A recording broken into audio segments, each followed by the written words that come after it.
the South region and start with the number one seed, Duke. Again, they deserve to be in here. They beat Wisconsin at home. They beat UVA at home.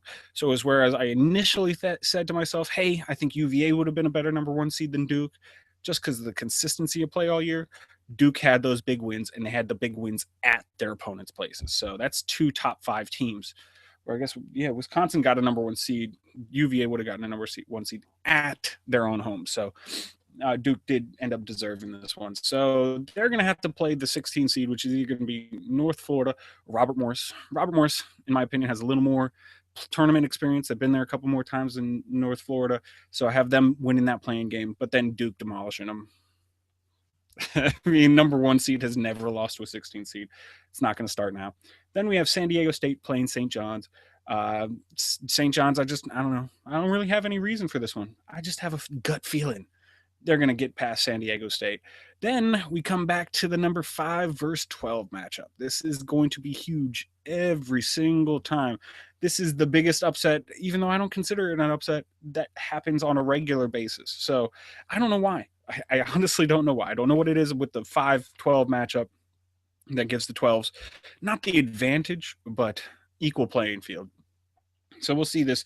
It's going to be Utah versus Stephen F. Austin. Now, I hate to do it because I really enjoyed the Utah team. I thought they were they played really, really well at the beginning of the year, but they have not played so hot that towards the end of the year. They have really just lost ground. So, whereas I don't want to do it, I'm going to go Stephen F. Austin beating Utah, another 12 seed advancing. The next match, we have Georgetown versus Eastern Washington.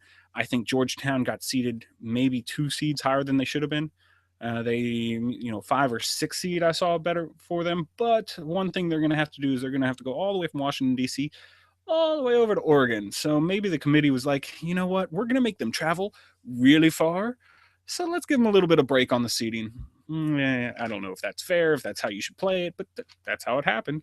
So they're playing against Eastern Washington, which almost gives them a home game because imagine you're going to travel a couple of hours south rather than the whole country west. Yeah, I bet you they're going to have a lot more fans showing up for that game than Georgetown does. But I do see Georgetown coming out of that one. And then we have number 6 SMU against number 11 UCLA. This will be a pretty interesting matchup. Larry Brown won a national title with UCLA, and now he's coaching SMU. So, it's going to be interesting. I'm just going to give it to the higher seed here, just because UCLA kind of backed into the tournament. So maybe they got in because they're UCLA, one of the traditional powerhouses, which they haven't been for a long time. But again, tradition means something. So UCLA losing to SMU right there. Then I have Iowa State against UAB. Iowa State has shown that they can play with the best all year round. They're gonna beat UAB. They have again very good guard play. Guard play is key in the tournament, so they're gonna make it to the next round. Then I have Iowa versus Davidson. Davidson is my Cinderella team, so of course they're winning the first round. So Davidson gonna beat Iowa. And yes, Iowa State and Iowa, I did go back to back. They were just how they were in the bracket. So I don't blame me. Blame the committee for putting them in the same region. So then we have the number 2 seed Gonzaga playing North Dakota State. And yeah, I'm not going to pick any 15 seeds this year. Not a single one. So I have Gonzaga beating North Dakota State. And okay, so we have the second round, the round of 32, Duke playing St. John's. I do believe Duke will get past St. John's here, but if they were going to, lay an egg, this is where it would be, the round of 32. So even though I have them penciled in or penned in that they're going to make it to the next round, this is about where either Duke shows that they're going to be a championship team or they make an early exit. So we'll see what happens there. Then we have Stephen F. Austin playing Georgetown. Yeah, I'm sorry, Georgetown. You were ranked too high. The traveling's going to kill you. You're still in Portland. So I have Stephen F. Austin making it over to the round of 16. Then we have SMU playing Iowa State. Iowa State, again, just a better team all around. They're going to beat SMU. And then we have Davidson playing Gonzaga. So again, I have Davidson as my Cinderella team.